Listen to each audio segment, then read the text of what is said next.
people call us, they text us, they slide into our DMs, they take a piece of paper, they write it down, and they give it to a government employee. They put a stamp on it, and they give it to us, and they ask us questions. Okay. You're going to help us in a segment we call We Get Questions. Goody. Let's do this. Here we go. I'm so excited. Here we go. Here's a question we got today. I was driving up in Kenwood, just by Ledson Winery. There's an empty field up there, an open field. And in that field are a bunch of white wooden boxes spread all around. What is going on there? Those are bees. Bees. Yeah. So a lot of the vineyards and a lot of agricultural will use bee boxes. They'll place them out there during certain times of the year. It's actually a really big industry, especially for the wine industry. Yeah. But the bees help to pollinate the flowers so that we then get the grapes that we then get to have the wine. It's wonderful. And it's funny that you mentioned, you knew that right away. You didn't study ag? You didn't go to UC Davis and do the ag thing? Yeah, the bees are huge. Even in the Central Valley when they have like the almonds, or if you're from the Central Valley, you call them almonds. Yeah, lots of bees out there. Yep. And if we don't have them, we wouldn't eat. Correct. So good thing. Yeah, that's kind of cool. And they'll move them around, and you'll often see them from rural highways. So, right, good answer. We got this one on Facebook. I need suggestions on where to take my friend, whom I have never seen take more than a sip of wine in the decade plus I've known her, wine tasting. I want to take my friend, who I've never seen taste wine tasting. So which wineries offer great educational tours and tastings plus have stunning grounds? Oh, okay. This is not a plug, but it's going to come off probably as one. I would really suggest Buena Vista Winery. Fantastic. Buena Vista Winery, it's one of the oldest wineries here in Sonoma. It was one of the Vallejo children married Agnostio? I can't remember his last name. But he's well known there. Augustin Hursti. Yes. Okay, yeah. Augustin Hursti. He was the one who brought the 12 noble grapes out. Yeah. But that's the winery. They also have an area in there that was carved out by Chinese immigrant or Chinese workers to make the caves. Yeah. So I would really suggest that one. It's a great historical tour. It's a great historical tour. There's other things to do on the grounds. Yeah. You know, I really suggest that one. That's a good one. And it's probably a state historic marker up there. I believe so. Yeah. So it's right up your alley there.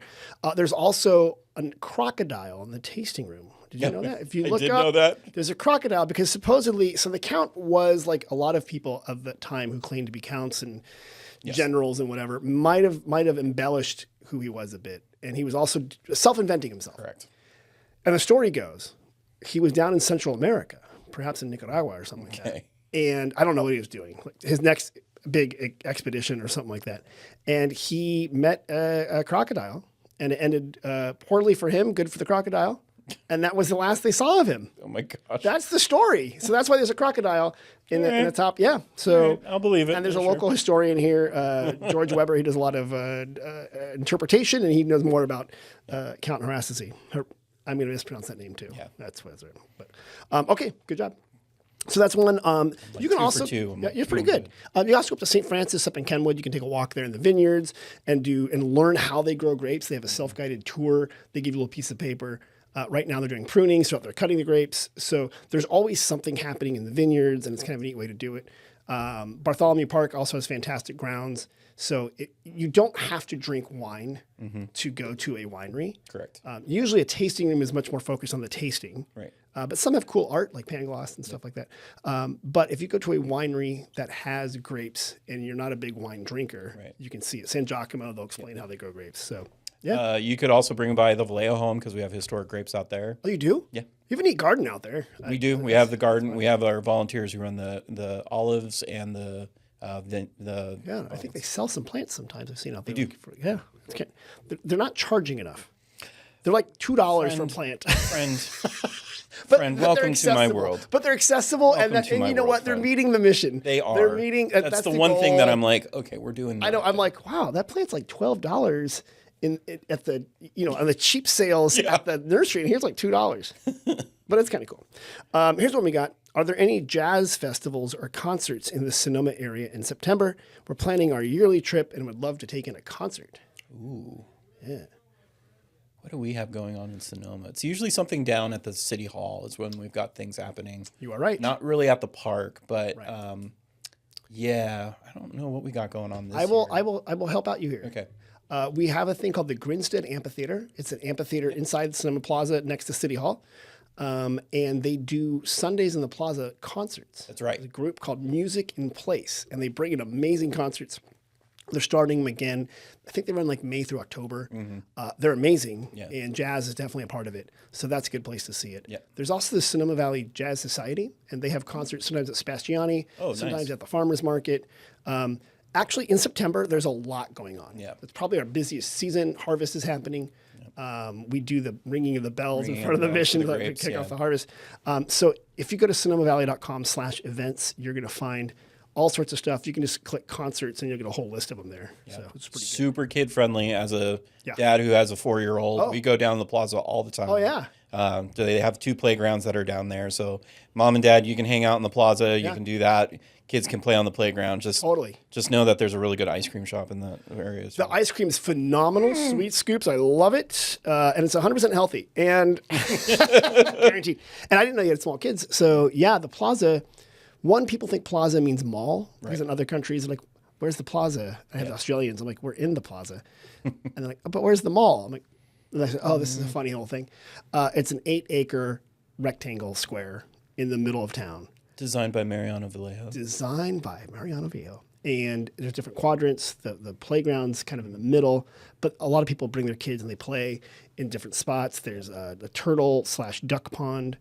There's a pond in front of City Hall. There's the historic and 100% native palm tree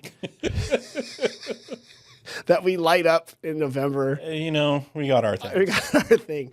But yeah, I didn't know you lived here. So yeah, you can come down, have a good time. Actually, it's one of the few parks in California you can bring a bottle of wine, and that's totally fine. A lot of people buy a bottle of wine and do a great picnic there, so that is fun. Here's one. We are interested in learning more about women's history in Sonoma Valley. Where can I learn more about that? You can learn more about that by coming to the Women's History Crawl that we're hosting at Sonoma State Historic Park. Okay. We do it during Women's History Month. Basically, what we do is we bring in all different folks from different archives and different parks and different things, and we talk about all the different history of the women that were part of parks, that have stories that are connected with us, that we do all these different things. And it's a really good event. We just started it last year. Okay.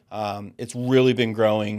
We have our interpreter. Her name is Deborah Lee. She's the one who's coordinating it all. Okay. And so they do she's been doing, what did she do last year? She brought a bunch of booths, and then she also had, I think, a raffle as well. Oh, that's cool. Yeah. And that's at Sonoma State Historic Park. At Sonoma State Historic Park. And I don't have to crawl. Nope. It's just called that. Yes. Gotcha. Because it's the archive crawl, pub crawl thing. So we were like, you got to have call it a crawl. You got to have people. Santa crawl. Yeah, exactly. People love that stuff. No, that's absolutely it. And I know you can find that information on the website. It'll be on our website as well. And we also have inside the Toscano, the back room, Spark, the nonprofit that was docents there. They have a great women's history room, and it's stories of all the different women that were in the valley, from Benicio Vallejo to more modern day people. Yeah. This is a little. I'm going to plant a seed. Okay, this is seed planting. MFK Fisher was a famous food writer. She had a house up in Kenwood. That house has been used for something else. Those things are out there. Yes. Some people have those, and maybe there'd be an opportunity to put maybe some of that stuff in the Toscano kitchen or in the Toscano hotel. We're not opposed. You see what I'm saying? Because I love it. We bring people in. She kind of was part of the birth of California cuisine and writing, especially when you get into like Laura Chanel Chev, which Laura Chanel Chev is made south of Sonoma. William Sonoma was here. So there's a big culinary aspect that we can do in that too. But so women's history, go to the Women's History Crawl. Yep. Okay. Or come to the Toscano Hotel and sit in the room there. Yep. And we're working on, we scanned all those, because everything was on pieces of paper. Yeah, exactly. Like, let's scan those and make them bigger, because this might shock you. My eyes are not getting better the older I get. So I'm like, the font cannot be 8-point anymore. It's got to get a little bigger there. This is why our standard is like 12. And then even it's gotta go bigger. even me, I'm like 18 looks really good. I was told if you're ever doing a presentation, like a PowerPoint, get the oldest person in the room, divide their age by half, and that's the font you use. Oh, I like that idea. Yeah, and that's smart. It's a good rule of thumb. Yeah, it wastes a lot of paper, so do it on a screen. Yeah, exactly. But it's the way it is. Wow, you answered all the questions correctly. Oh, thank you. I'm so glad I passed. You should really look into doing this for a living. Huh, weird.